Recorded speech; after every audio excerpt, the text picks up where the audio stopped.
নিজেই যদি বাঁচতে না পারি, যদি নিজেই মারা যায়, তাহলে আমি মান সম্মান দিয়ে তখন কি করবো? আর আমার যত কষ্ট হোক আমি ওরা ছাড়াবো, ওরা ছাড়ানোর জন্য আমার যা করতে হবে আমি তাই করবো। আমি অপেক্ষা করবো ওর জন্য। আমি কেমন হয়ে গেছি, আমি যে থাকতে পারবো না। আমাদের জীবন প্রতিনিয়তই আমাদের পরীক্ষা নেয়। সুপ্রিয় দর্শক বন্ধুগণ, আপনারা সবাই জানেন যে সাম্প্রতিক সময়ে সোশ্যাল মিডিয়ার মধ্যে একটি ভিডিও ভাইরাল হয়েছে। আর সেই ভিডিওটি হচ্ছে একজন তরুণীকে কেন্দ্র করে। এখানে একজন তরুণীকে বলতে শোনা যায় যে সে একজনকে ভালোবেসেছিল। তার বাবা মা চক্রান্ত করে ওই ছেলেকে জেলখানার মধ্যে বন্দি করে দেয়। এখানে তরুণীকে আত্মবিশ্বাসের সঙ্গে বলতে শোনা যায় যে আমার জীবন বাজি রেখে হলো আমি তাকে ছাড়াবো।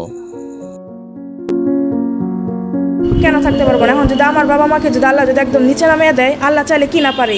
আল্লাহ গরিবকে ধনী বানাইতে পারে, ধনীকে গরিব বানাইতে পারে। যদি আমার বাবা মার কাছে দেওয়া হয় তাহলে আমি আত্মহত্যা করবো। আর আত্মহত্যার জন্য আমার বাবা মা আর আমার খালু আজগর আর আজগরের ছেলে ফাহিম, এই সবগুলা ব্যক্তি দায়ী থাকবে।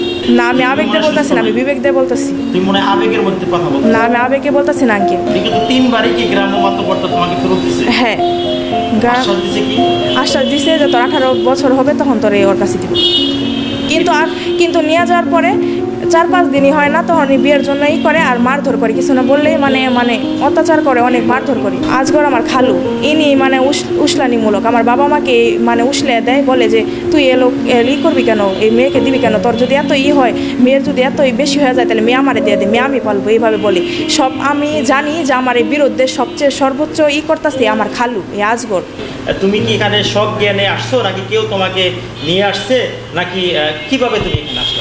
আমি এখানে সব জ্ঞানে আসছি, আমাকে কেউ নিয়ে আসে নাই। কারণ আমি আর কত চোখ থাকবো যেখানে আমার মান সম্মান যাওয়ার যেটুকু যাওয়ার চলেই গেছে। আমার বাবা মা তারপর আমার বিরুদ্ধেই করতেছে, তারপরেও তারা আমাকে নেওয়ার জন্যই করতেছে। এখন আমি আর কত চোখ থাকবো? আমি আর চোখ থাকতে পারবো না।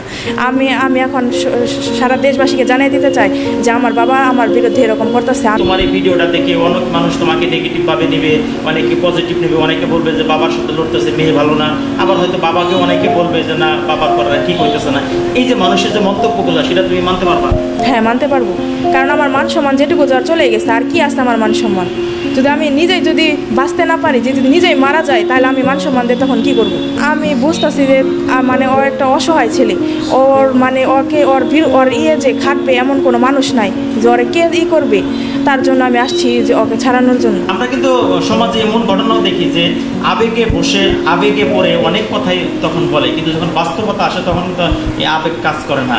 আর যখন তুমি বাস্তবতা দেখবা তখন তো তুমি মনে মনে কোবা যে না, এই লোকগুলোর সাথে আমার থেকে ভুল হয়েছে, আমি আমার বাবা মার সাথে চলে যাওয়াটাই ভালো ছিল। তখন তো তুমি এটা বুঝবা, তখন কী করবা তুমি? এই লোকগুলোর তখন কী করবে?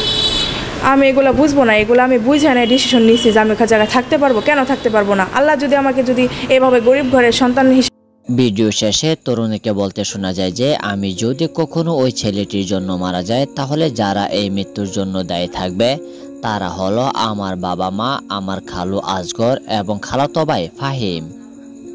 বিয়ের প্রসঙ্গে যখন আমরা কথা বললাম তখন তিনি আমাদেরকে জানায় যে আমার মান সম্মান সবকিছুই আমার ভালোবাসা দেখে নিয়েছে, সুতরাং আমি অন্য কোথাও বিয়ে করতে পারবো না।